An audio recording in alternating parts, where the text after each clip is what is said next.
When Keanu Reeves walks into a quiet, hidden restaurant in New Orleans, he expects nothing more than a simple meal. But then, he hears it.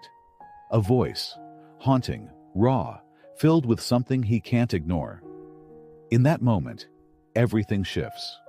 Something about this girl, about this song, feels different, too real, too personal.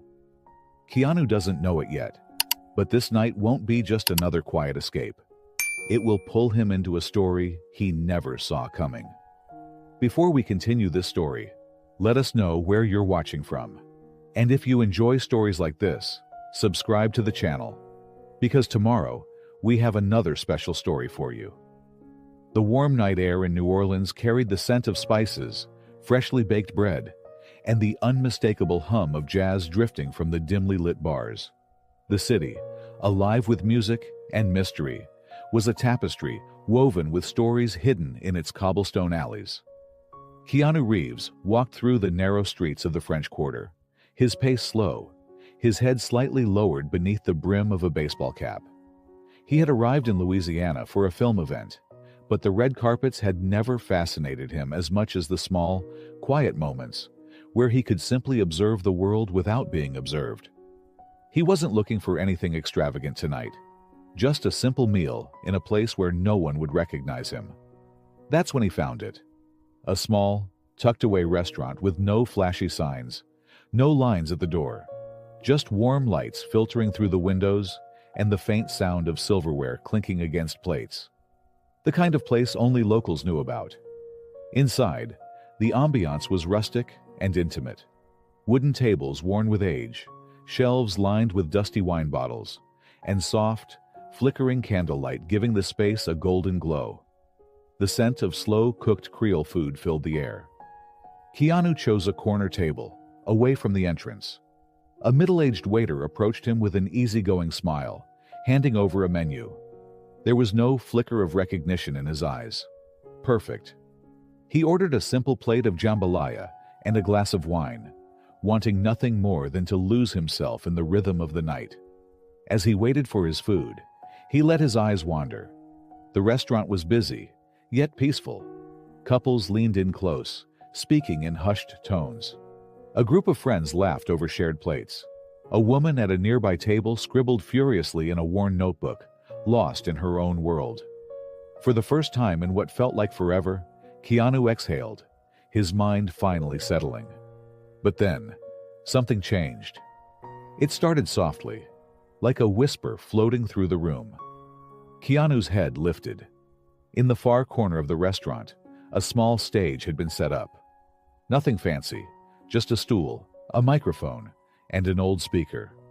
And standing there, gripping the mic with both hands, was a girl.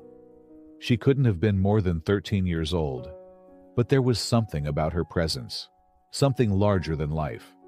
Her eyes were closed, her brows slightly furrowed as if she were holding on to something no one else could see.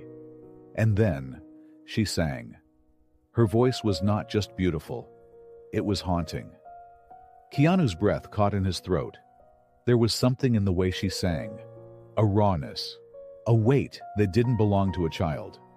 Each note carried a story, an emotion too deep for someone so young. The restaurant went silent. Conversations faded, forks were set down, and the only thing that remained was the sound of her voice weaving through the air like a ghost. Keanu felt a shiver run down his spine. He had heard incredible singers before. He had witnessed performances that moved crowds to tears. But this was different. She held the microphone tightly, as if it were the only thing keeping her from falling apart. There was no nervousness, no hesitation, only emotion, pure and unfiltered. And that emotion? It felt like a cry for help. The song came to an end, and for a moment, the room remained suspended in silence. Then, slowly, a ripple of applause began. It started hesitantly, then grew, louder, stronger, filled with genuine admiration. The girl opened her eyes and offered a small, shy smile before stepping down from the stage. She moved carefully, weaving through the tables, holding a small donation box in her hands. Keanu watched her, something inside him stirred. That voice, that pain in her melody. It wasn't just a performance. It was a plea. But why? Keanu felt a chill run through him. That voice, that pain in the melody. It wasn't just a performance. It was a cry for help. But why? Keanu couldn't shake the feeling. Even as the restaurant returned to its usual rhythm, conversations picking up again, silverware clinking against plates, his mind remained fixed on the girl.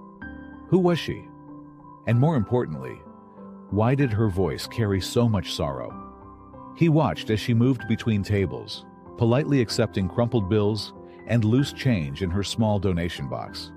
There was no arrogance in her demeanor, no expectation, just quiet gratitude. Keanu flagged down the waiter. "Who is she?" he asked, keeping his voice low. The waiter glanced toward the girl and sighed. "That's Anna. She sings here most nights." Keanu studied her again. She was young, too young to be working like this.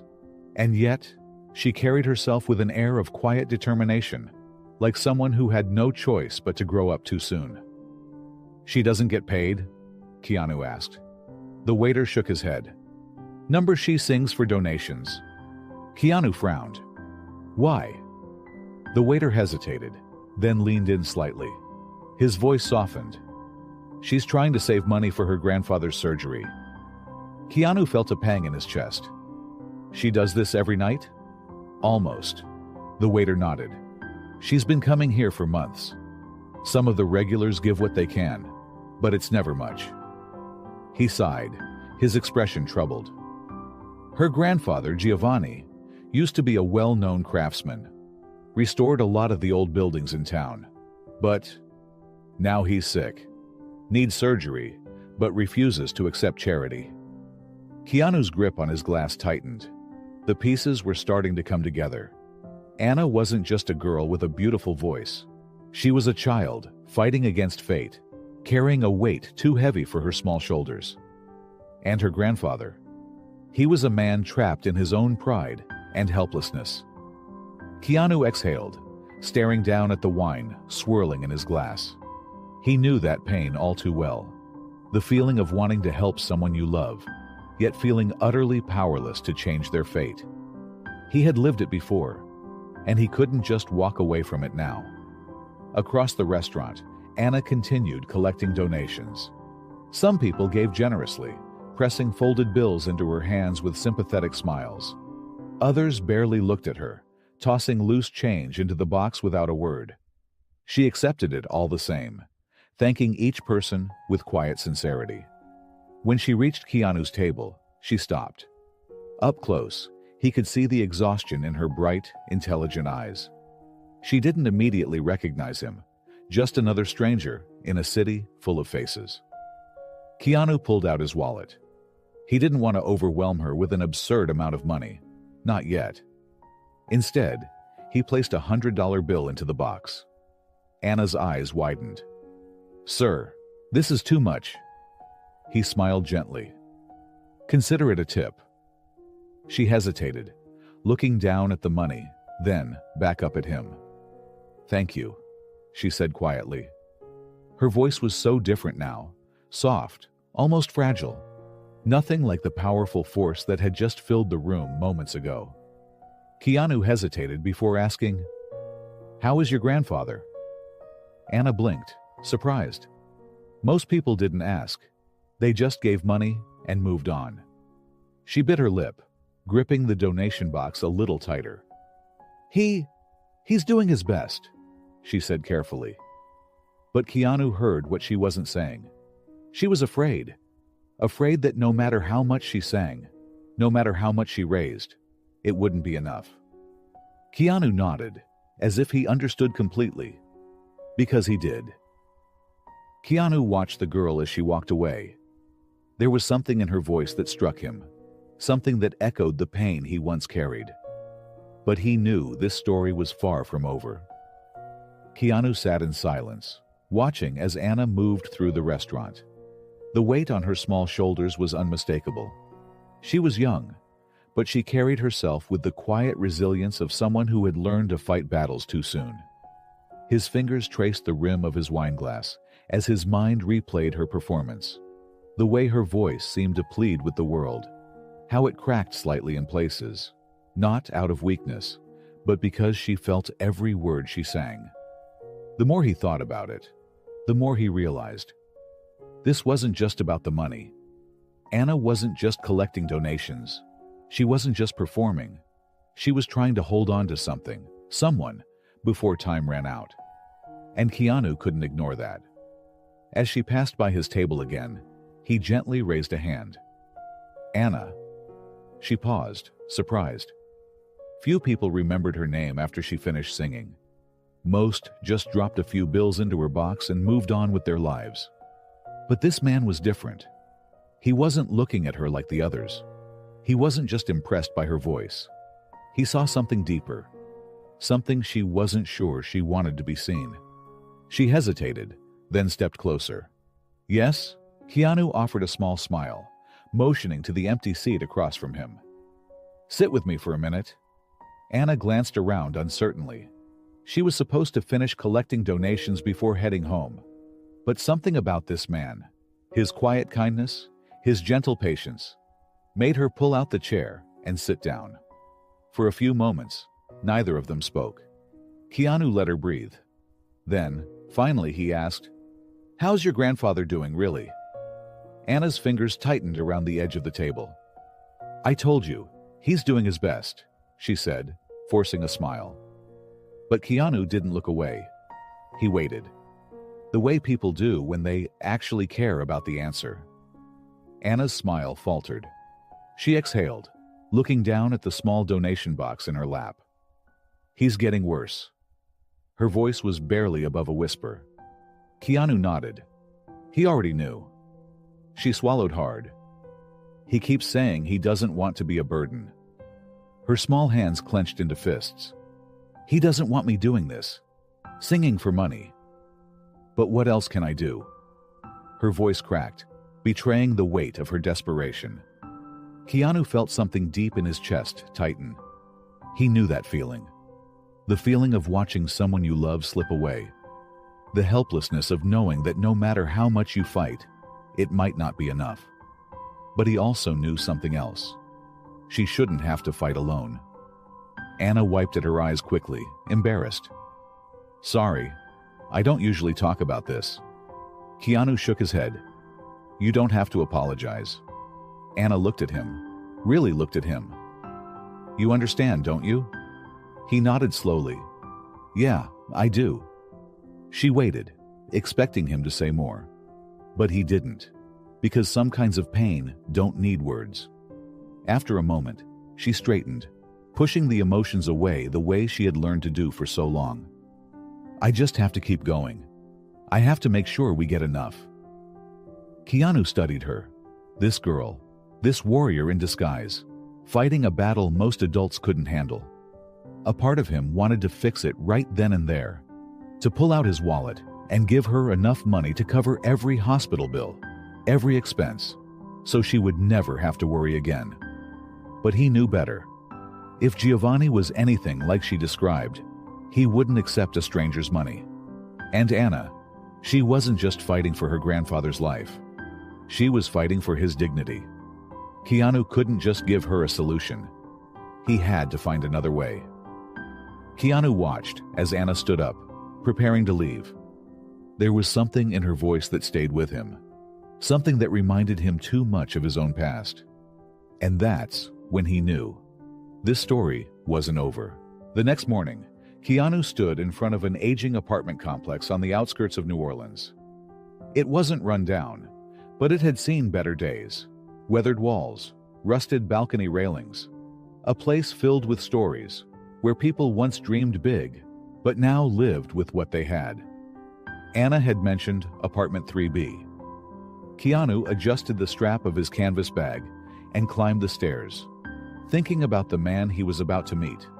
Proud, stubborn, a man who had built a life with his own hands, only to find those hands failing him now. He knocked. Silence. Then, slow footsteps. The door creaked open.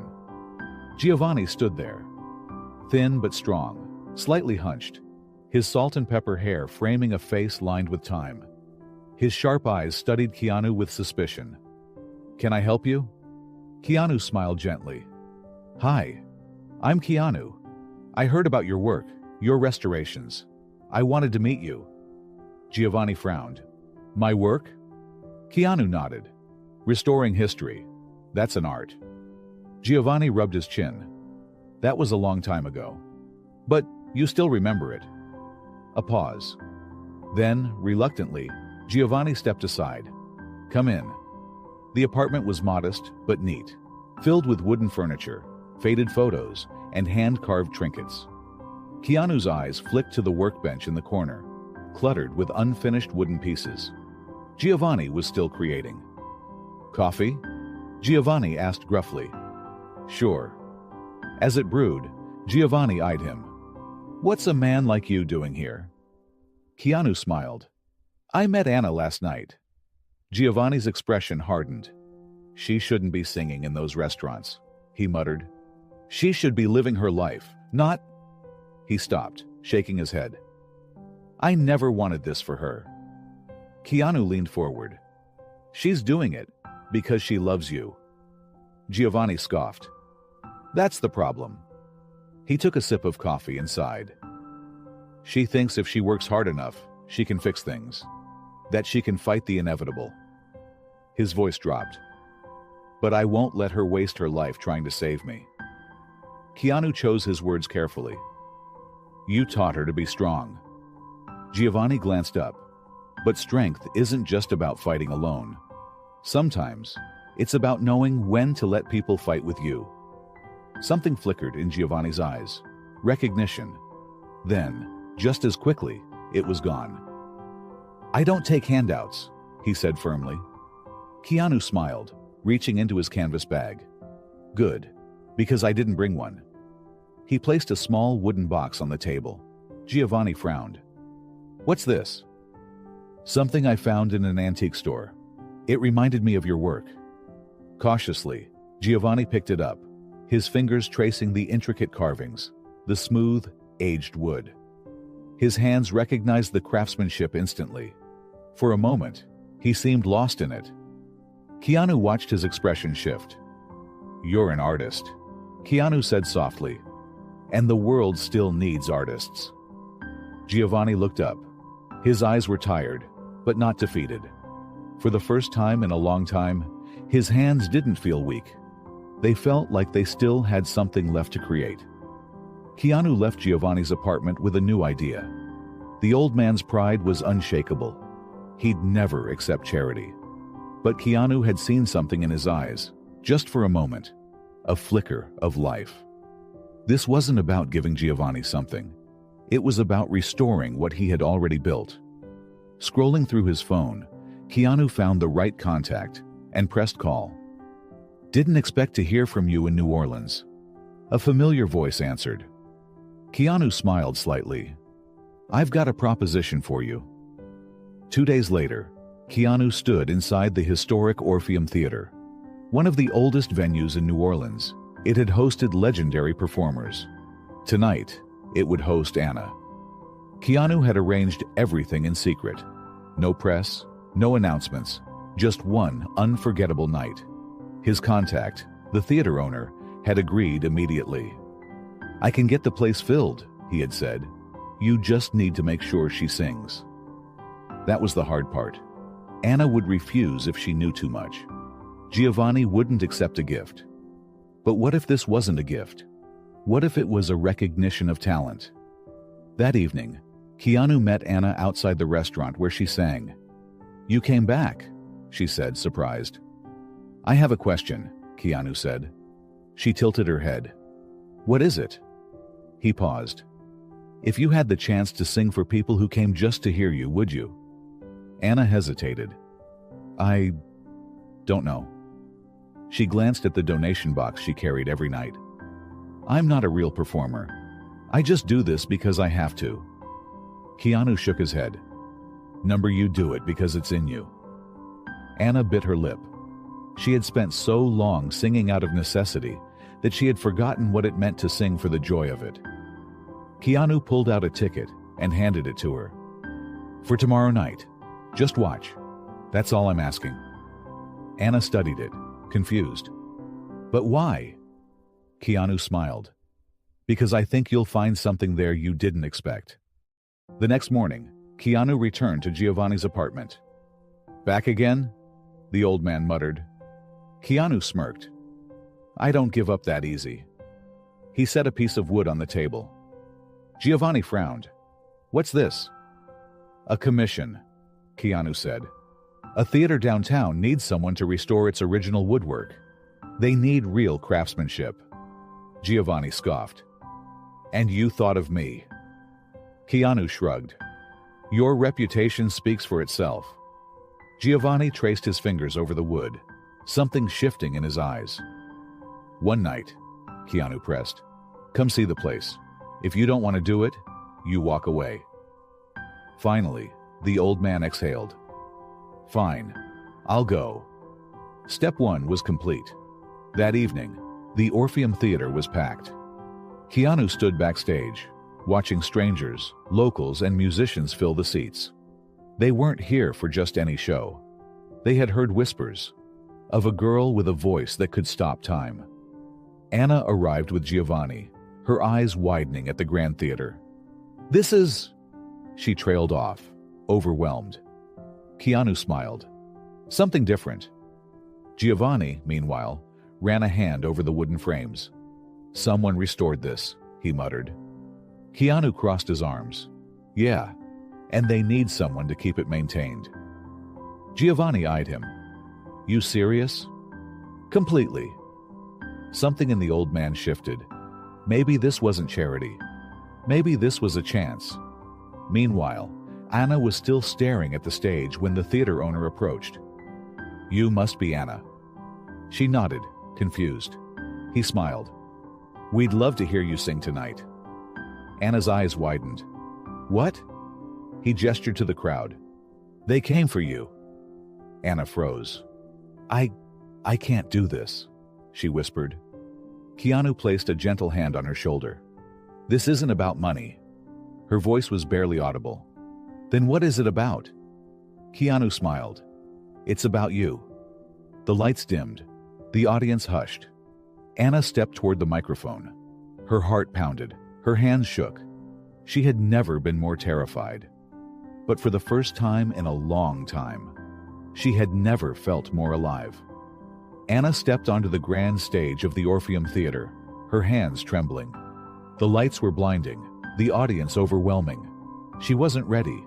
She had always sung to survive, to keep her grandfather alive. But this was different. She turned to Keanu, panic in her eyes. "I can't do this," she whispered. Keanu knelt beside her, his voice calm. "You don't have to. But if you don't, you might always wonder, what if?" Anna's breath caught. This wasn't about money. It was about believing in herself. The theater fell silent as Keanu sat at the grand piano, his fingers pressing into the keys, playing a melody that felt like home. Anna closed her eyes. Then, she sang. Her voice started softly, hesitant. But as she let go, let herself feel the music, it grew stronger, richer, filled with every emotion she had buried for years. The audience leaned in, captivated. This wasn't just a performance. This was her truth. As the last note faded, a deep silence filled the room. Then, thunderous applause erupted. A standing ovation. Anna stood frozen, staring at the cheering crowd. They weren't clapping out of pity or sympathy. They had heard her, really heard her. For the first time, she felt seen. From the side of the stage, Giovanni watched, his hands shaking, not from illness, but from emotion. For so long, he had pushed Anna away, believing he was protecting her. But she had never been burdened. She had been becoming. Anna met his gaze, tears in her eyes. "I'll do the surgery," Giovanni said softly. A sob escaped her lips as she ran to him, wrapping her arms around him. She had been fighting for so long. Now, she could finally breathe. The theater owner stepped onto the stage, smiling. Thanks to the generosity of this incredible community, we've raised enough to cover Giovanni's surgery. The crowd erupted again, but Anna barely processed it. This wasn't just about saving her grandfather. It was about changing everything. As the crowd cheered, Keanu knew something deeper had happened tonight. Because sometimes, the biggest moments in life aren't just about survival. They're about stepping into the person you were